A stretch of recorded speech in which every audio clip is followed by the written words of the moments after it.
Yo! Sa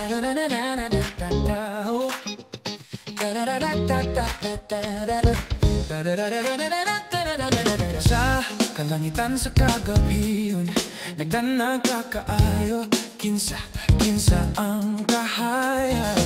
Uban sa mga kabituunan na nagawit og mga pagdayag diha sa imong atubangan. Diyos sa universo, kakahibulong ang gahom na nagbuhat sa mga tao. Di kalangitan, kalibutan, kadagatan o katubigan. Diyos sa universo, magbuhat sa tanan, ipataas na mo ang among tingog uban sa mga pagdayag. Diyos sa universo, Ginoo nga makagagahom sa tanan, ang imong gugma ug kaayo nagapanalipod sa matarong mo mga katahan. Ang mga bukid mangurog, ang kadagatan nagahunog.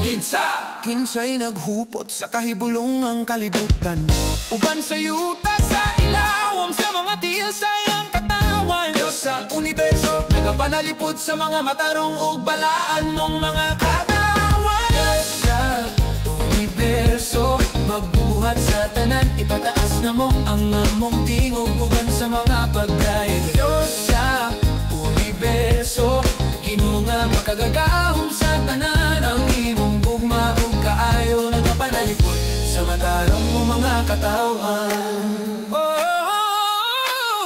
Sa mata pinitik sa among kasing-kasing, among giawit ang imong ngalan. Jesus nga labing gamhanan, manluluwas sa tanan.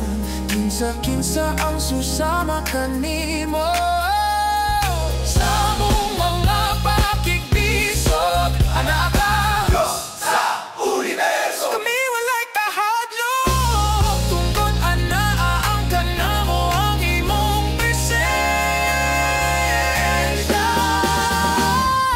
Diyos sa universo, magbuhat sa tanan, ipataas na mo ang among tingog uban sa mga pagdayag. Diyos sa universo, Ginoo nga makagahom sa tanan, ang imong gugma ug kaayo nagapanalipod sa matarong mga katawan.